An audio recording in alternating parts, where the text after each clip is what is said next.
Lords, I congratulate the noble Lord on his timing. Tomorrow, under the populist President Trump, we will see American power renewed and reasserted, whilst this week the Davos elites are holding a wake on the death of their globalisation dream.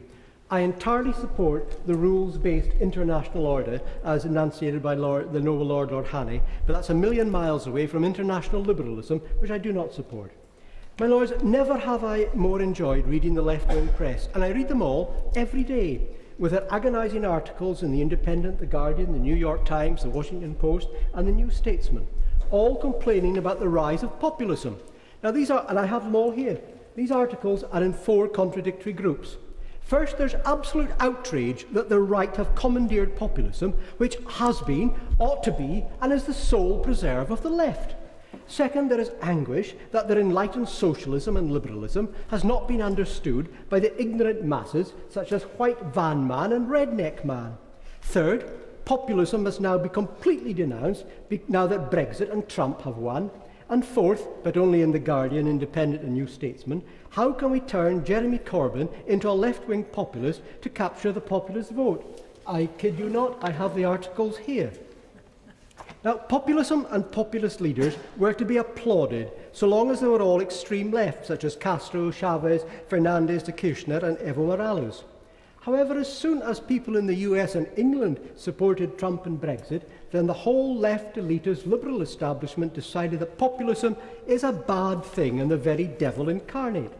In an article in the New Statesman entitled "The Strange Death of Liberal Politics," written by the left-wing writer John Gray, he says, "As it has been used today, populism is a term of abuse applied by establishment thinkers to people whose lives they've not troubled to understand.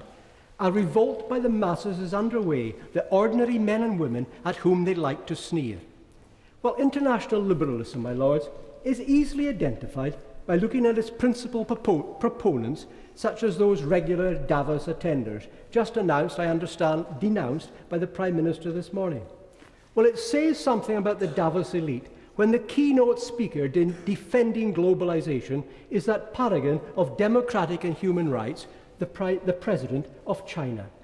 And it's people like Juncker, with his notorious saying, if it is a yes, we will say on we go, if it is a no, we will say we continue.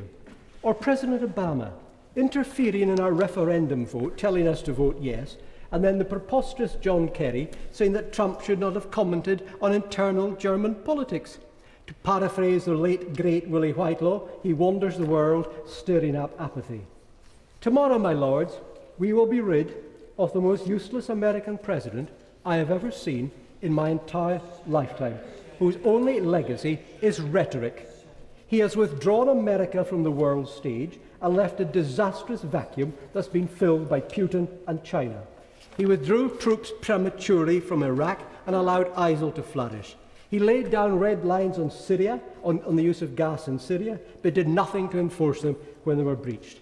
He turned a blind eye to Russian hacking for 7 years and 9 months, but suddenly became concerned about when Hillary lost the election.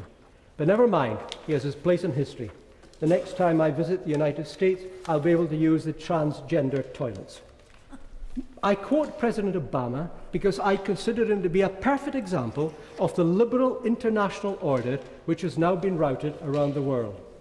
But amongst all the articles I've read in the last few months crying about the death of international socialism, the odd bit of truth and self-awareness creeps out. And Mr. Timothy Garton Ash, writing in The Guardian on 13th October, says, "Liberal internationalists have to own up.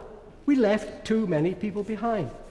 And the BBC Home Affairs editor, writing on the 23rd December about his visit to Port Talbot, said, "People did not think anyone was listening to them. They felt powerless and ignored. People all over Britain were desperate for a democratic system that gave them some semblance of control over their own destiny. In a globalised and interconnected world where decisions often seem to be made by anonymous elites a long way away." There is no challenge to the current international order, I'd say to the noble Lord, because I think its time is over and it is finished. No one can accuse the Labour Party of not being democratic. I would never dream of doing that, because they are democratic. And the Independent of 20th December reported The Labour Party is ramping up preparations to relaunch Jeremy Corbyn as a left-wing populist. Senior party officials believe his unpolished authenticity could gather support from the same anti-establishment that has heralded the popularity of Donald Trump and Nigel Farage. So, my lords, I conclude. There you have it. Populism is a wicked and evil thing if it is a right-wing President Trump, but a great thing if it is a socialist Corbyn. My lords, nobody can do hypocrisy better than the left liberal elites.